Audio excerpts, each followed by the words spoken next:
Hello everyone, स्वागत है आप सभी का स्टेप टू सक्सेस क्लासेस में। भारतीय संविधान, इंडियन कॉन्स्टिट्यूशन या आप इसको इंडियन पॉलिटी भी बोल सकते हैं। तो इस इंडियन पॉलिटी के क्वेश्चंस की मल्टीपल चॉइस क्वेश्चंस के फॉर्म में सीरीज स्टार्ट की है। उस सीरीज का ये पार्ट 5 है, पांचवा भाग है, जिसमें हम लोग 9वां चैप्टर और 10वां चैप्टर डिस्कस करने वाले हैं। 9वां चैप्टर हमारा है राज्य की नीति निर्देशक तत्व, directive principles of state policy. इनको आप लोग शॉर्ट फॉर्म में डीपीएसपी के नाम से भी जानते हैं, ठीक है, कई सारे लोग। और दूसरा है मूल कर्तव्य या फंडामेंटल ड्यूटीज, ठीक है। मौलिक अधिकार जो है, फंडामेंटल राइट्स हम लोग देख चुके हैं। इसमें क्या डिस्कस करेंगे हम लोग? Fundamental duties. और ये जो भी क्वेश्चंस हैं वो सभी सरकारी परीक्षाओं, जितनी तरह की भी सरकारी परीक्षाएं होती हैं जिनमें भारतीय संविधान के बारे में क्वेश्चन आते हैं, उन परीक्षाओं की दृष्टि से ये जो है बहुत इंपॉर्टेंट क्वेश्चंस हैं। एग्जाम्पल के लिए हमने डाला भी हुआ है कि यूपीएससी है, यूपी पीसीएस है, यूपी ट्रिपल एससी है, आरओ है, एसएससी बैंक पीओ, जितनी भी तरह की परीक्षाएं होती हैं उन सभी परीक्षाओं की दृष्टि से ये प्रश्न जो है वो महत्वपूर्ण है, ठीक है। तो स्टार्ट करते हैं अपने आज इस पार्ट 5 के, मतलब पांचवें भाग के पहले क्वेश्चन से, ठीक है। ये इसमें चैप्टर डिटेल में लिखे हुए हैं, एक बार दोबारा से, राज्य के निधि शोध और मूल कर्तव्य, ठीक है। तो पहला क्वेश्चन है, निम्न में से कौन राज्य के नीति निर्देशक सिद्धांतों का उद्देश्य नहीं है, ठीक है। जो डीपीएसपी है उनका ऑब्जेक्टिव नहीं है। ऑप्शन है, एक कल्याणकारी राज्य की स्थापना, सामाजिक आर्थिक न्याय को सुनिश्चित करना, एक धार्मिक राज्य की स्थापना करना और एक धर्मनिरपेक्ष राज्य की स्थापना करना। तो इसका जो सही जवाब है, ये आप जब डीपीएसपी डिटेल में पढ़ेंगे, सारे आर्टिकल्स पढ़ेंगे, ये डीपीएसपी जो है वो कॉन्स्टिट्यूशन के पार्ट 5 में दिया हुआ है, वो सॉरी कॉन्स्टिट्यूशन के पार्ट 4 में दिया हुआ है, भाग 4। और जो आर्टिकल्स आते हैं, जो अनुच्छेद आते हैं, ये अनुच्छेद 36 से लेके 51 तक, ठीक है, 36 से लेके 51 तक जो आर्टिकल हैं वो डीपीएसपी या नीति निर्देशक सिद्धांतों से संबंधित हैं, ठीक है। और इनको जो लिया गया है वो आयरलैंड के संविधान से लिया गया है, ठीक है। जो राज्य के नीति निर्देशक तत्व हैं इनको आयरलैंड के संविधान से लिया गया है। तो जब इन नीति निर्देशक सिद्धांतों को आप पढ़ेंगे, संविधान के अनुच्छेद 36 से 51 को पढ़ेंगे, तो उसमें आपको कल्याणकारी राज्य के प्रावधान मिलेंगे, सामाजिक आर्थिक न्याय को सुनिश्चित करने की राज्य के दायित्व मिलेंगे, किंतु आपको कहीं भी धार्मिक राज्य की स्थापना के आपको जो है नहीं मिलेंगे। तो राज्य के नीति निर्देशक सिद्धांतों का कोई भी उद्देश्य ऐसा नहीं है जो किसी धार्मिक राज्य की स्थापना की बात करता हो। इवन भारतीय संविधान जो है वो कहीं भी एक धार्मिक राज्य की स्थापना की बात नहीं, जबकि एक धर्मनिरपेक्ष राज्य की स्थापना की बात करता है। तो इसका जो आंसर सी है वो इसका उद्देश्य नहीं है, सही जवाब सी हो जाएगा। नेक्स्ट क्वेश्चन है, राज्य के नीति निर्देशक सिद्धांत किस प्रकार मौलिक अधिकारों से भिन्न है? डिफरेंस बताना है। पूर्वोक्त मतलब पहले कहा हुआ, यानी नीति निर्देशक सिद्धांत पूर्वोक्त केंद्रीय सरकार के लिए हैं, और उत्तरोक्त मतलब जिनको बाद में बोला है मौलिक अधिकारों को, ये राज्यों के लिए है, ठीक। दूसरा है, पूर्वोक्त संविधान का अंश नहीं है, जबकि उत्तरोक्त है। निदेशक सिद्धांत प्रवर्तनीय नहीं है, जबकि मौलिक अधिकार प्रवर्तनीय है, और उपयुक्त में से कोई नहीं, ठीक है। तो ये प्रवर्तनीय का मतलब ये है, जिनका मतलब है कि इनको लागू कराया जा सकता है, आप इनके लिए कोर्ट जाके उनको लागू करा सकते हैं, ठीक है। तो पहला स्टेटमेंट गलत है, ठीक है। ऐसा कोई भी नहीं है। ये नीति निर्देशक सिद्धांत जो है और मौलिक अधिकार हैं, ये दोनों ही जो हैं इन पर केंद्र मतलब केंद्र सरकार राज्य दोनों के लिए है। दोनों ही जो है वो संविधान का भाग है। जो मौलिक अधिकार है वो संविधान के भाग 3 में, जबकि नीति निर्देशक सिद्धांत जो है भाग 4 में है। हाँ, निदेशक सिद्धांत प्रवर्तनीय नहीं है, जबकि मौलिक अधिकार प्रवर्तनीय है। तो आपको आर्टिकल 32 के बारे में बताया हुआ था, ठीक है, जिसको बोलते हैं संवैधानिक उपचारों का अधिकार। उसमें बोला हुआ है कि यदि किसी व्यक्ति के मतलब किसी नागरिक के किसी मौलिक अधिकार का हनन होता है तो वो सुप्रीम कोर्ट जा सकता है, और वहां से राज्य सरकार के लिए, वहां से मतलब सरकार के लिए, राज्य सरकार बोलेंगे तो भारत के लिए बोलते हैं, तो उसको निर्देश जारी करने के लिए निवेदन कर सकता है सुप्रीम कोर्ट से। और सुप्रीम कोर्ट के लिए बाध्यता है कि सुप्रीम कोर्ट ऐसा कोई वायलेशन पाता है तो सुप्रीम कोर्ट को वो जारी करना होता है, ठीक है। तो मौलिक अधिकार प्रवर्तनीय है, जबकि निदेशक सिद्धांत जो है वो राज्य के लिए क्या है? प्रिंसिपल्स हैं, मार्ग निर्देशक हैं कि आप जब विधि बनाएं, आप जब कोई कानून बनाएं तो इस बातों को ध्यान में रखते हुए विधि बनाएं, ठीक है। तो गाइडिंग प्रिंसिपल्स हैं। तो ऑप्शन सी जो है वो सही है, इनके बीच में यही डिफरेंस है, ठीक, नेक्स्ट क्वेश्चन पे चलते हैं। नेक्स्ट क्वेश्चन है, निम्नलिखित कथनों पर विचार कीजिए। भारत के संविधान के संदर्भ में राज्य के नीति निर्देशक तत्व विधायिका के कृत्यों पर निर्बंधन करते हैं और दूसरा है कार्यपालिका के कृत्यों पर निर्बंधन करते हैं। पहला स्टेटमेंट विधायिका के कृत्यों पर निर्बंधन करते हैं, ठीक है, तो ये स्टेटमेंट गलत है। जो नीति निर्देशक तत्व हैं वो कहीं से भी लेजिस्लेटिव के ऊपर किसी तरह का बंधन नहीं लगाते हैं, जबकि ये लेजिस्लेटिव के लिए क्या करते हैं, गाइडिंग प्रिंसिपल है, मार्ग निर्देशन करने वाले सिद्धांत हैं कि आप जब भी अपने कार्य करें तो कार्यों को इनको ध्यान में रखते हुए करें। सेम कंडीशन कार्यपालिका के लिए भी है, ये भी कार्यपालिका के कृत्यों पर निर्बंधन नहीं करते हैं, जबकि ये इनेबलिंग प्रोविजन है, कार्यपालिका को ये मार्गदर्शन देते हैं कि आप इस दिशा में काम करें। तो नीति निर्देशक तत्वों के संदर्भ में ये दोनों कथन जो है वो गलत है, तो इसका ऑप्शन डी सही हो जाएगा, ना तो एक ना तो दो, दोनों कथन इसमें सही नहीं है।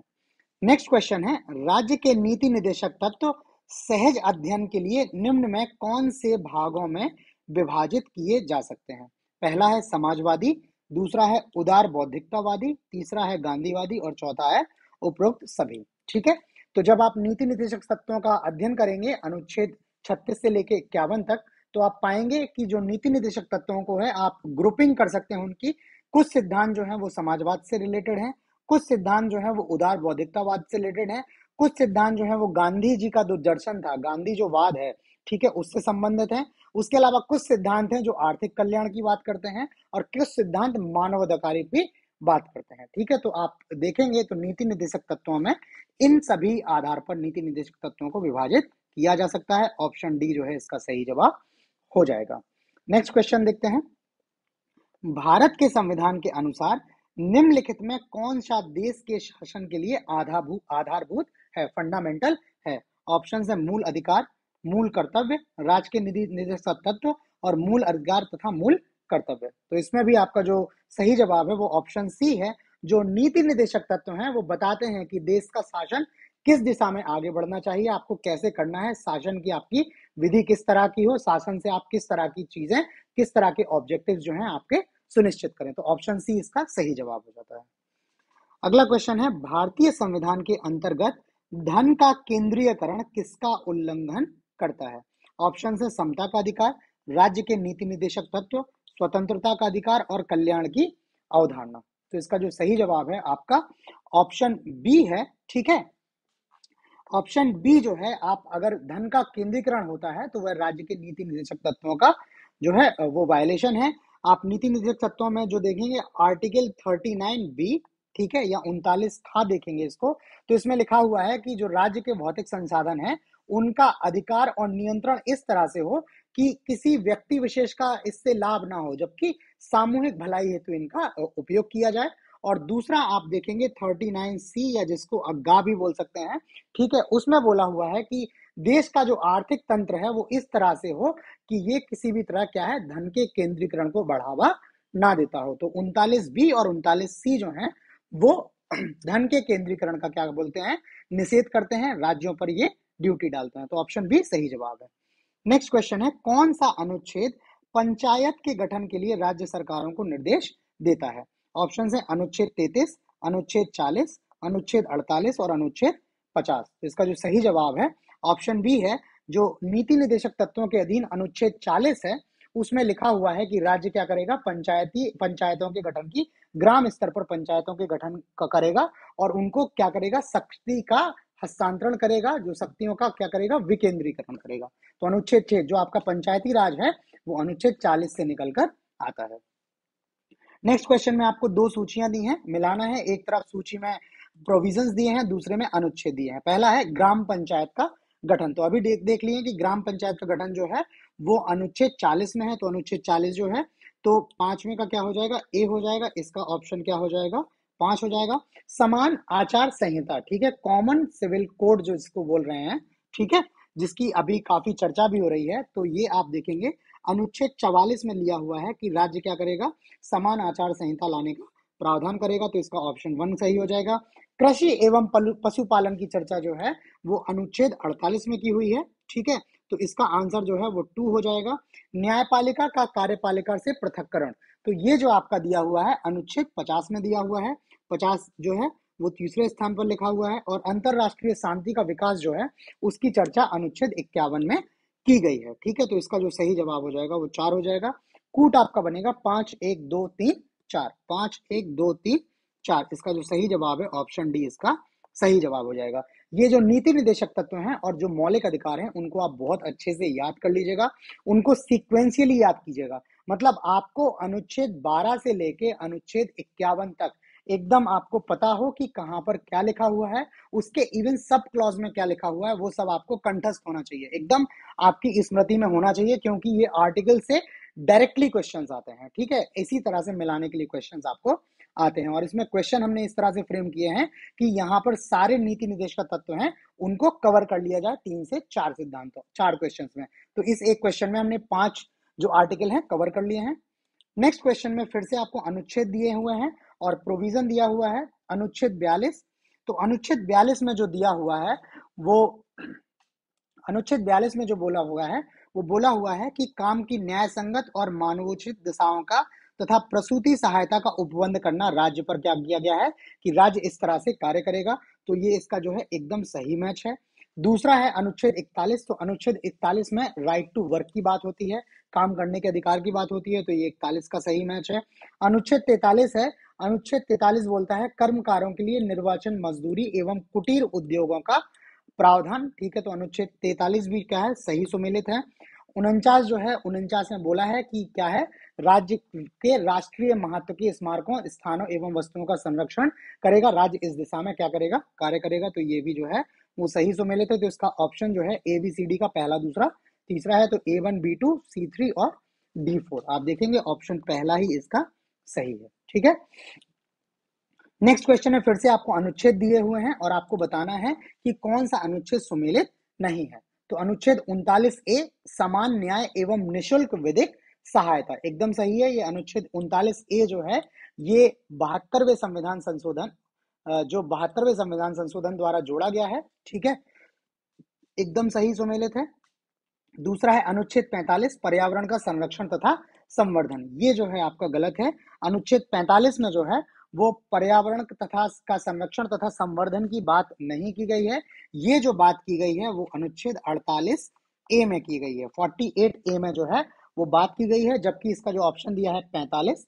ठीक है, तो 45 में इस तरह का कोई उपबंध नहीं है। ठीक है, तीसरा देखते हैं, तो ये ऑप्शन जो है वो गलत हो गया। तीसरा है अनुच्छेद 46। तो अनुच्छेद 46 में एकदम से दुर्बल वर्गों के शिक्षा और अर्थ संबंधी हितों के संरक्षण की क्या है, दुर्बल तो है ही, इसके अलावा इसमें SC ST जो है और अन्य दुर्बल वर्ग हैं उनकी शिक्षा और अर्थ संबंधी हितों के संरक्षण के लिए राज्य को प्रावधान करने का राज्य पर दायित्व डाला गया है, तो ये सही सुमेलित है।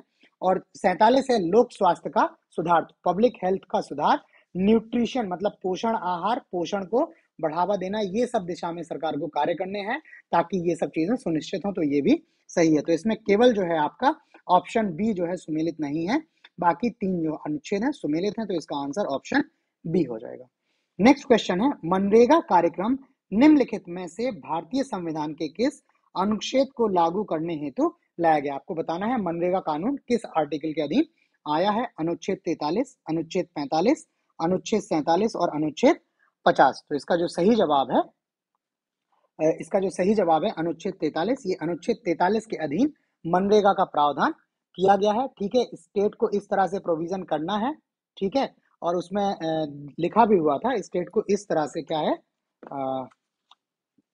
प्रोविजन करना है कि काम की क्या है उचित दशाओं के बारे में क्या हो, कर्मकार जो हैं उनके लिए मजदूरी एवं कुटीर उद्योगों का प्रोत्साहन करना है। तो उसी को ध्यान में रखते हुए सरकार ने अनुच्छेद 43 के अधीन मनरेगा, जिसको महात्मा गांधी राष्ट्रीय कुछ करके पूरा फुल फॉर्म नहीं आ रहा है, इंग्लिश में आता है, तो ये जो है स्टार्ट किया है। आप इसका फुल फॉर्म देख लीजिएगा मनरेगा का, पहले इसको नरेगा बोलते थे, फिर उसके बाद इसको मनरेगा बोलने लगे हैं। नेक्स्ट क्वेश्चन है भारत के संविधान में वर्णित नीति निर्देशक तत्वों को सुमेलित युग्म पहचानिए। कौन सा युग्म इसमें सुमेलित है, आपको करेक्टली मैच है वो आपको बताना है। पहला है समान न्याय और निशुल्क विधिक सहायता, इसकी ऊपर चर्चा कर चुके हैं। अनुच्छेद 42 दिया हुआ है, ये गलत है। अनुच्छेद 42 में निशुल्क विधिक सहायता की जो है बात नहीं की गई है, ये अनुच्छेद 39A में बात की गई है। दूसरा है कृषि और पशुपालन का संगठन अनुच्छेद 43। तो अनुच्छेद 43 में कृषि और पशुपालन का संगठन नहीं, जबकि क्या है, कुटीर उद्योगों के संवर्धन का है। ठीक है, तो ये गलत सुमेलित है। ये अनुच्छेद 43 में बात ना होकर कृषि और पशुपालन का संगठन की जो बात की गई है वो अनुच्छेद 48 में की गई है। ग्राम पंचायतों का संगठन, ये भी अनुच्छेद 40 में बात ना होकर ग्राम पंचायतों की बात अनुच्छेद 40 में की गई है। तो ये तीनों तो गलत सुमेलित थे। चौथा है पुरुषों और स्त्रियों दोनों का समान कार्य के लिए समान वेतन, तो ये एकदम सही है। अनुच्छेद 39 है, इसी का सब क्लॉज है 39D। ठीक है, 39D। तो 39D में दिया हुआ है कि सरकार क्या है, ऐसे कार्य करेगी जिससे पुरुषों और स्त्रियों दोनों को समान कार्य के लिए समान वेतन की प्राप्ति हो। तो ऑप्शन डी जो है ये सुमेलित है, यही इसका सही जवाब है। नेक्स्ट क्वेश्चन में फिर से अनुच्छेद दिए हैं और विषय दिए हैं। पहला है न्यायपालिका व कार्यपालिका का पृथक्करण। तो ये हम देख चुके हैं, अनुच्छेद 50 में दिया हुआ है कि न्यायपालिका को कार्यपालिका से पृथक करना है, सही सुमेलित है एकदम। दूसरा है अनुसूचित जातियों तथा अनुसूचित जनजातियों के शैक्षणिक तथा आर्थिक हितों की अभिवृद्धि करना, ये भी एकदम सही सुमेलित है। अनुच्छेद 46 में इसकी बात की गई है, राज्यों पर ये दायित्व डाले गए हैं। सहकारी सोसाइटी का संवर्धन, ठीक है, ये सहकारी सोसाइटी का जो संवर्धन है ये अनुच्छेद 43A में नहीं है, ये अनुच्छेद 43B में है। ठीक है, इनके जो संवर्धन की बात की गई है अनुच्छेद 43A में ना करके 43B में इसकी बात की गई है, तो ये गलत है। ग्राम पंचायतों का गठन ये देख ही चुके हैं, अनुच्छेद 40 में ही इसकी चर्चा की है। तो बाकी तीन सुमेलित हैं, केवल सी जो है वो सुमेलित नहीं है। इसका सही जवाब सी हो जाएगा। नेक्स्ट क्वेश्चन में आपको नीचे दो कथन दिए हैं, बताना है कथन कारण सही है और एक दूसरे की व्याख्या करते हैं या नहीं। कथन है मनरेगा हर परिवार, हर मतलब एलिजिबल जो फैमिलीज हैं के लिए कम से कम एक सदस्य को 100 दिन का रोजगार दिलाने का प्रावधान करता है एक वर्ष में। ठीक है, यहाँ पर वर्ष या एक वर्ष में 100 दिनों के रोजगार का प्रावधान करता है, एकदम सही है। नरेगा में या मनरेगा में इस तरह का प्रोविजन है, तो स्टेटमेंट सही है। दूसरा है रोजगार का अधिकार संविधान के भाग 3 में प्रविधित है। ठीक है, तो जो रोजगार का अर्थ है या जो राइट टू वर्क है वो हमने देखा है वो कौन से आर्टिकल में दिया हुआ है, आपके आर्टिकल जो आपके दिया हुआ है वो 43 में दिया हुआ है। ठीक है, और आर्टिकल 43 जो आपका है वो संविधान के भाग 4 पार्ट 4 है।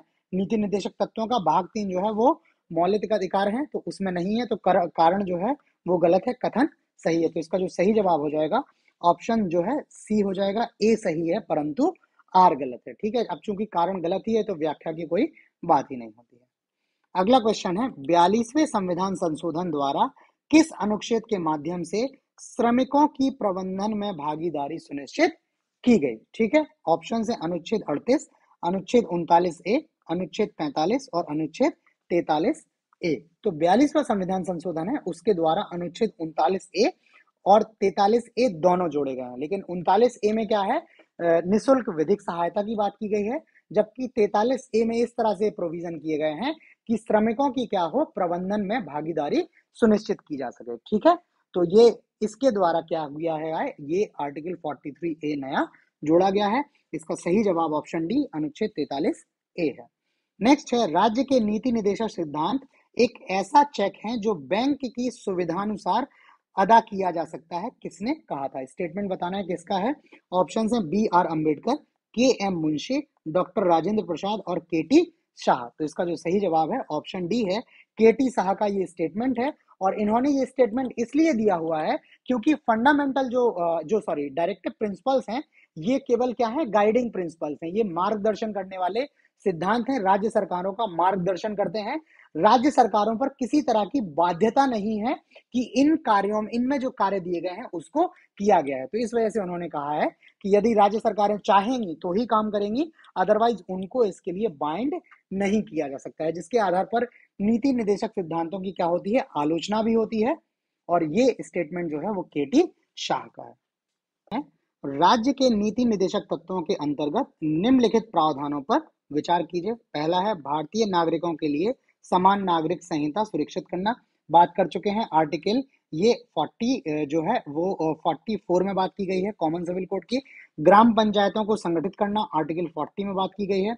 ग्रामीण क्षेत्र में कुटीर उद्योगों को प्रोत्साहित करना, सभी कर्मकारों के लिए यथोचित अवकाश और सांस्कृतिक अवसर सुरक्षित करना, इनकी भी बात जो है वो अनुच्छेद 43 में की गई है, जहां से मनरेगा भी आया हुआ है। तो इन सभी की बात राज्य के नीति निर्देशक सिद्धांतों में है। अब आगे है उपयुक्त में से कौन से गांधीवादी सिद्धांत हैं जो राज्य की नीति निर्देशक तत्वों में प्रतिबिंबित होते हैं। इनमें से आपको बताना है कि कौन कौन से सिद्धांत जो है वो गांधीवाद से संबंधित है। तो गांधीवाद की जब आप चर्चा देखेंगे तो गांधी जी के सिद्धांत जो हैं उनकी चर्चा कर लेते हैं। पहला है, गांधी जी चाहते थे कि देश में क्या हो, पंचायतों का जो हो गठन हो और जो शक्तियों का क्या हो, विकेंद्रीकरण हो, और शक्तियों का जो संचालन हो वो निचले स्तर से हो, अर्थात पंचायतों के स्तर से हो। दूसरा, गांधी जी क्या है, कुटीर उद्योगों को बढ़ावा देने में बहुत ज्यादा विश्वास रखते थे।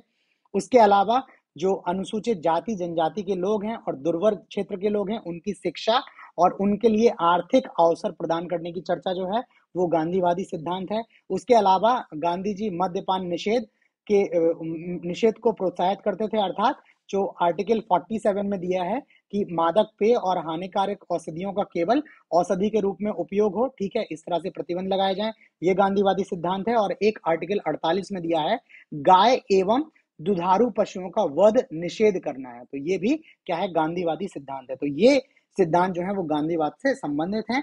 समान नागरिक संहिता जो है वो गांधीवादी सिद्धांतों का हिस्सा नहीं है। और दूसरा, अवकाश तथा सांस्कृतिक अवसर सुरक्षित करना, इसकी भी चर्चा कहीं गांधीवादी सिद्धांतों में नहीं मिलती है। केवल दूसरा और तीसरा जो है वो गांधीवादी सिद्धांत है। तो ऑप्शन बी जो है केवल 2 और 3 इसका सही जवाब हो जाएगा। नेक्स्ट क्वेश्चन है, राष्ट्रीय विधिक सेवा प्राधिकरण के संदर्भ में निम्नलिखित कथनों पर विचार कीजिए। ठीक है, कथनों पर विचार करना है। पहला है, इसका उद्देश्य समान अवसरों के आधार पर समाज के कमजोर वर्गों को निशुल्क एवं सक्षम विधिक सेवाएं उपलब्ध कराना है। तो एकदम सही है, जो राष्ट्रीय विधिक सेवा प्राधिकरण है वो आपको 39A के थ्रू जोड़ा गया है, 39A के थ्रू जोड़ा हुआ है। और इसका प्रावधान इसलिए किया गया है कि जो व्यक्ति आर्थिक रूप से उतने सशक्त नहीं है कि अपने लिए विधिक सेवाएं अरेंज कर सकें, या कई बार क्या है, किसी अन्य तरह के अभाव की, शैक्षणिक अभाव है, तो ऐसे अवसरों में क्या है, राज्य पर यह दायित्व डाला गया है कि सभी वर्गों के लिए, कमजोर वर्गों के लिए निशुल्क और सक्षम विधिक सेवाएं उपलब्ध कराए। ये सही स्टेटमेंट है।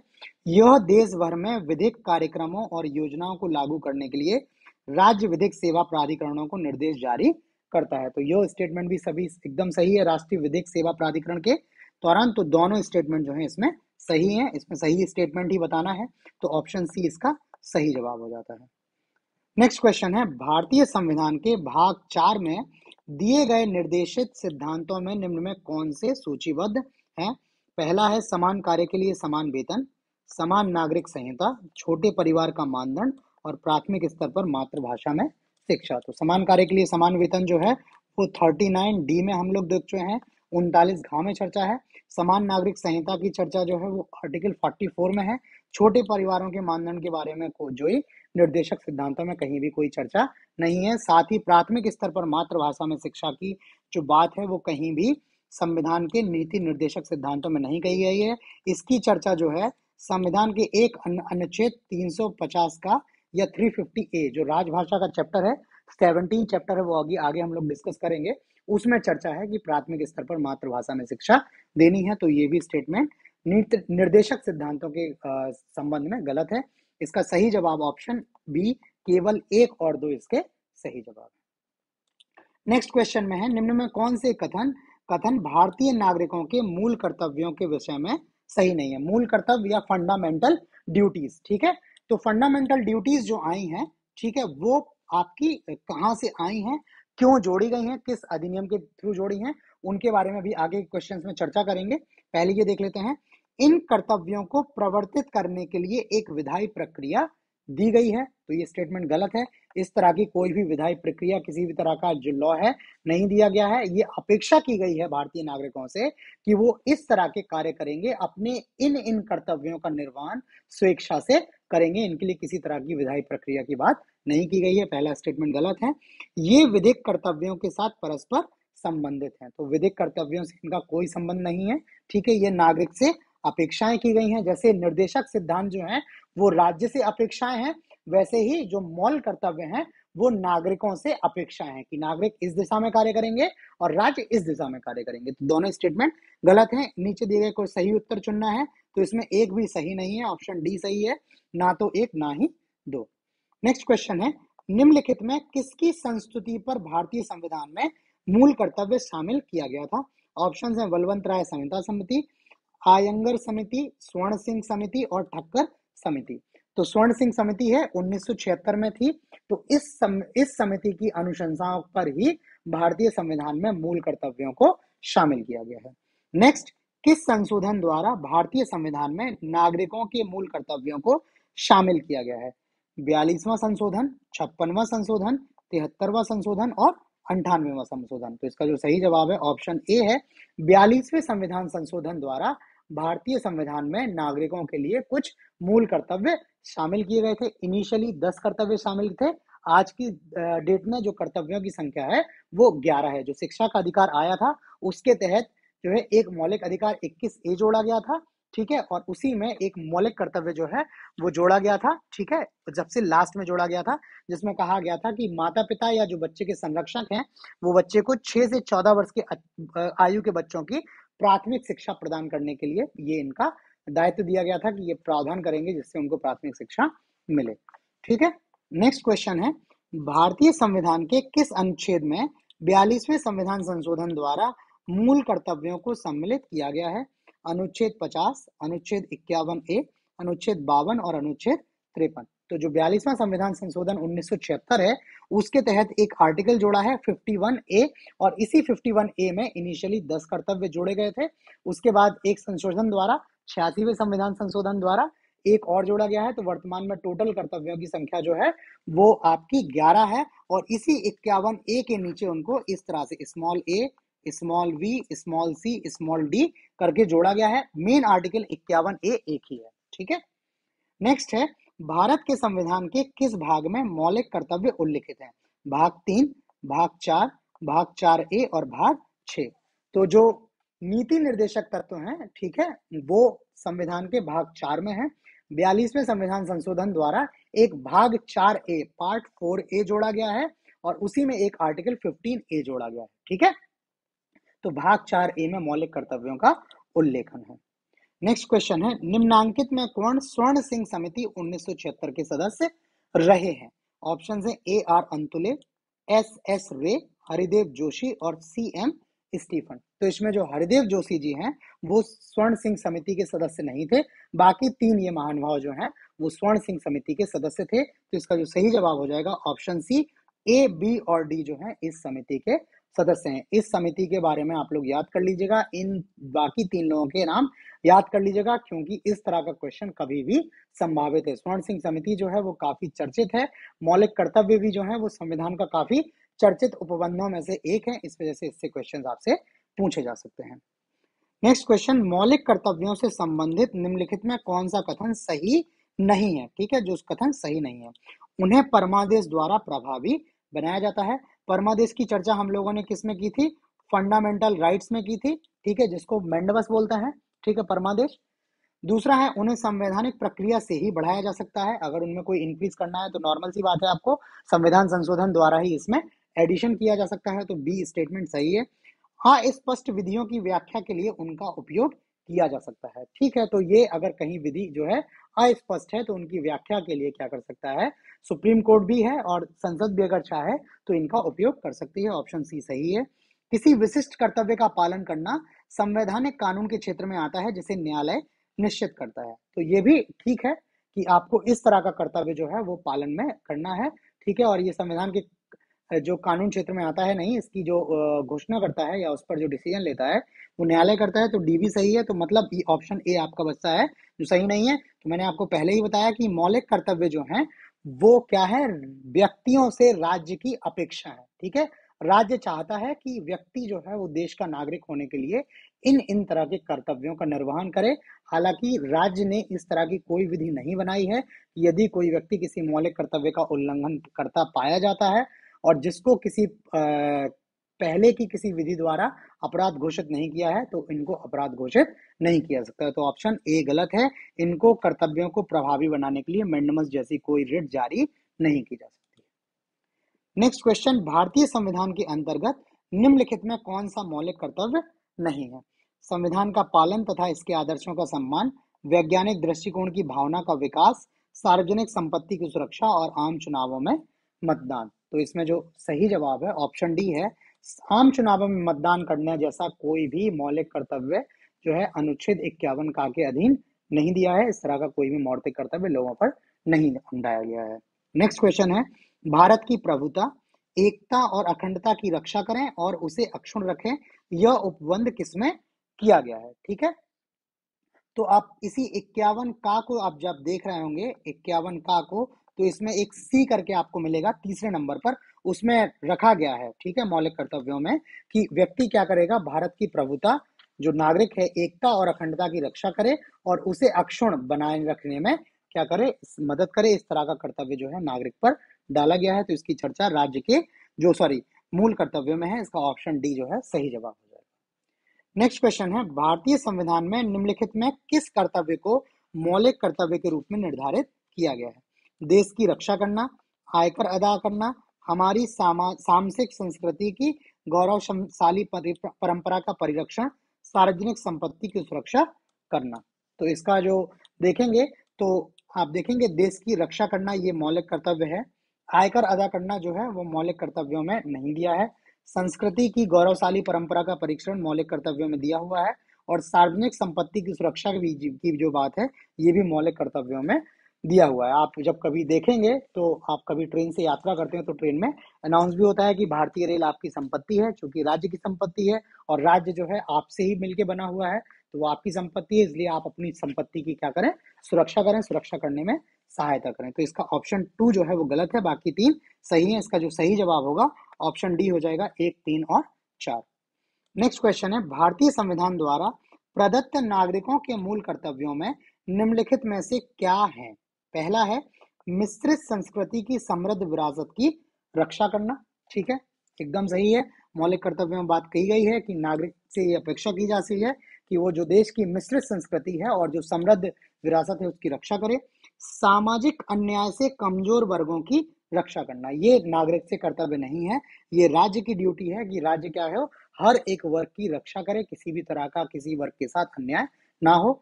वैज्ञानिक मनोदशा और खोज की भावना का विकास, ये जो है वो कर्तव्य है, नागरिक को इस दिशा में आगे बढ़ना है।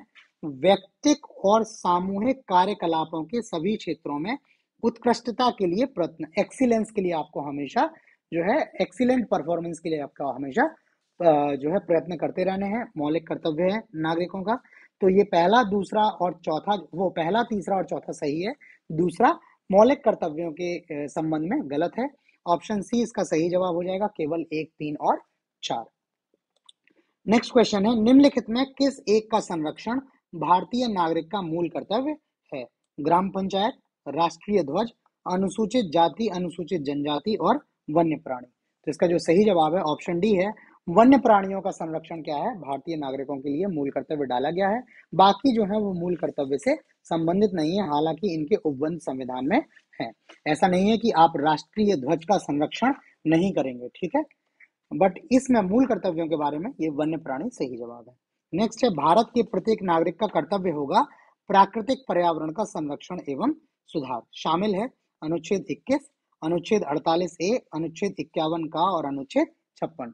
जो ये प्राकृतिक पर्यावरण का संरक्षण एवं सुधार मौलिक कर्तव्यों का भाग है, तो जाहिर सी बात है कि अनुच्छेद 51 का में इसकी चर्चा की गई होगी। और जब आप 51 का को देखेंगे या 51A को देखेंगे तो इसमें एक फिर आप जी नंबर पे जब आप पहुंचेंगे, ठीक है, जी नंबर पे पहुंचेंगे, ठीक, तो वहां पर आपको कर्तव्य दिया हुआ है कि आपको प्राकृतिक पर्यावरण का संरक्षण और सुधार करना है। तो नेक्स्ट क्वेश्चन है, निम्नलिखित में कौन सा एक मौलिक कर्तव्य नहीं है? पहला है प्राकृतिक वातावरण की रक्षा एवं संवर्धन, पहले ही देख चुके हैं, नागरिकों का कर्तव्य है। राष्ट्रगान का सम्मान करना, एकदम सही जवाब है, आपको राष्ट्रगान का, ठीक है, आपको राष्ट्रगान का जो देश का संविधान है उस सभी का क्या करना है, आपको आदर करना है। राष्ट्र ध्वज का आदर करना है, ठीक है, जो राज्य की संस्थाएं हैं उनका आदर करना है। वहां जो अभी पहले क्वेश्चन देखा था उसमें संरक्षण की बात थी, ठीक है, तो आपको राष्ट्रगान का जो है वो संरक्षण नहीं, राष्ट्र ध्वज का संरक्षण नहीं, उनका आदर करना है। उनका संरक्षण करना जो है वो राज्य का विषय है। और यदि कोई उनका सम्मान को क्या है मतलब उनके संरक्षण मतलब उसके उनको नुकसान पहुंचाता है तो राज्य उसके लिए क्या कर सकता है, उनको दंडित कर सकता है। तो ऑप्शन बी भी क्या है, सही है। राष्ट्रीय महत्व के स्मारकों और स्थानों की रक्षा करना, तो ये जो है वो मौलिक कर्तव्यों का भाग नहीं है, ये राज्य पर दायित्व दिया गया है, ठीक है। अनुच्छेद 49 के तहत राज्य का दायित्व डाला गया है कि राज्य इस तरह से कार्य करेगा जिससे राष्ट्रीय महत्व के जो स्मारक हैं और स्थान है उनकी रक्षा सुनिश्चित हो। और सार्वजनिक संपत्ति की सुरक्षा करना, ये अभी हम लोग पीछे ही डिस्कस कर रहे थे। नागरिकों का कर्तव्य है कि वो सार्वजनिक संपत्ति की सुरक्षा करें। तो इसमें ऑप्शन सी जो है वो मौलिक कर्तव्यों का भाग नहीं है, ये नीति निर्देशक तत्वों का भाग है। सी इसका सही जवाब है। नेक्स्ट है, निम्नलिखित में कौन सा तत्व भारतीय संविधान के भाग 4A मूल कर्तव्यों में वर्णित नहीं है? राष्ट्रीय ध्वज का आदर करना, देख चुके हैं, एकदम सही है, भाग है इसका। भारत के सभी लोगों के मध्य भाईचारे का भाव विकसित करना, सही है, भाईचारे का भाव विकसित करना, इस तरह का राज्य अपेक्षा रखता है आपसे। अपने माता पिता और गुरुओं का आदर करना, ठीक है। तो इस तरह से माता पिता और गुरुओं के लिए कोई स्पेसिफिक प्रोविजन मूल कर्तव्यों में वर्णित नहीं है, ये गलत है। हमारी समग्र संस्कृति की मूल्यवान धरोहर की रक्षा करना, ये भी एकदम सही है। आपको अपने कल्चर को, अपने हेरिटेज को क्या करना है, बना के रखना है, उसकी रक्षा करना है। तो इसमें ऑप्शन सी जो है वो सही जवाब है। इसके बारे में मूल कर्तव्यों में वर्णन नहीं है, बाकी तीन के बारे में, ए, बी और डी के बारे में वर्णन है। नेक्स्ट में आपको दो सूचियां दी हैं, ठीक है, बताना है। अंतरराष्ट्रीय विधि के प्रति आदर बढ़ाना, ठीक है। तो अंतरराष्ट्रीय विधि के प्रति जो आपको आदर बढ़ाना है, ये आपके जो है नीति निर्देशक सिद्धांतों का भाग है और ये अनुच्छेद 51 गा, ठीक है, 51 गा में इसकी चर्चा है, ठीक। तो ये इसका ऑप्शन ए जो है वो इसका 2 हो जाएगा। दूसरा है प्राणियों के प्रति दया का भाव रखना, तो ये निर्देशक सिद्धांतों का है और निर्देशक सिद्धांतों में आप जब देखेंगे तो इसके आप छा वाला जो भाग देखेंगे उसमें इसके बारे में चर्चा की गई है। तो इसका जो ऑप्शन है वो 4 सही हो जाएगा। ज्ञान अर्जन और सुरक्षा की भावना का विकास, ज्ञान का अर्जन और सुरक्षा का भाग, ये भी मौलिक कर्तव्यों का भाग है और मौलिक कर्तव्यों में जा नाम से जब पढ़ेंगे, 51 का तो सब में है, 51 का जो है वो सब में है, ठीक। तो इसमें जा में देखेंगे तो इसका जो सही जवाब हो जाएगा वो 1 हो जाएगा। और राज्य की लोक सेवाओं में न्यायपालिका को कार्यपालिका से पृथक करना है, ये हम लोग पहले ही देख चुके हैं। अनुच्छेद 50 के तहत क्या करना है, न्यायपालिका और कार्यपालिका के बीच में पृथककरण करना है। तो इसका जो सही जवाब होगा वो 3 हो जाएगा। कूट बनेगा 2 4 1 3, तो इसका जो सही जवाब हो जाएगा 2 4 1 3, ऑप्शन बी इसका सही जवाब हो जाएगा। क्वेश्चन पे आगे बढ़ने से पहले मैं आपको बता दूं कि आप एक चीज याद रखिएगा, ये 51A, ठीक, अगर इस तरह से लिखा हुआ है या 51 का इस तरह से लिखा हुआ है तो ये आपका मूल कर्तव्यों के बारे में बात कर रहा है। जबकि अगर आपको कहीं 51 और का इस तरह से ब्रैकेट में मिलता है और 51A इस तरह से आपको मिलता है तो ये आपका नीति निर्देशक सिद्धांत है, ठीक है। इसमें कंफ्यूज मत होइएगा कि आप का और का देखें तो कंफ्यूज हो जाए, ठीक है। तो इस पार्ट 5 में इतने ही क्वेश्चंस हैं। ये क्वेश्चंस की जो शीट है, शीट में आंसर लगे हुए हैं। ये शीट में कुछ स्पेस इसलिए छोड़ा है कि अगर आगे कोई क्वेश्चन ऐड होता है तो इसमें ऐड किया जाएगा और आपको टाइमली अपडेटेड वीडियो हम प्रोवाइड कर देंगे, ठीक है। बाकी आपको ये वीडियो कैसा लगा प्लीज हमें लाइक करके कमेंट करके जरूर बताएं। आपके कमेंट्स जो हैं बहुत इंपॉर्टेंट है, क्योंकि आप कमेंट करेंगे तभी हमें पता लगेगा कि आपको चीजें समझ में आ रही हैं। अगर कहीं मैं आपको डिलीवर करने में सक्षम नहीं हो पा रहा हूँ, कोई चीज है जो आपको समझ में नहीं आ पा रही है, आप कमेंट करेंगे तो मैं ही तभी बता पाऊंगा कि उसको किस तरह से इसमें इम्प्रूवमेंट किया जाए, किस तरह से इसमें एडिशन किया जाए। तो प्लीज आप कमेंट करके हमें जरूर बताइएगा। अगर आप वीडियो के नीचे कमेंट नहीं करना चाहते हैं तो ये हमारा टेलीग्राम ग्रुप का यूजर नेम दिया है, वीडियो डिस्क्रिप्शन में भी टेलीग्राम ग्रुप का लिंक दिया हुआ है, वहां से भी आप क्या कर सकते हैं, हमें मैसेज के थ्रू आप बता सकते हैं। हमारी ईमेल आईडी दी हुई है, इस ईमेल आईडी पे भी आप हमें मेल करके बता सकते हैं अगर आपको किसी तरह की कोई असुविधा है, आपको किसी तरह का कोई सुझाव है, ठीक है, तो वो आप हमें बता सकते हैं, ठीक है। तो आज इतना ही, बाकी नए क्वेश्चंस के साथ जल्द मिलते हैं, तब तक के लिए धन्यवाद।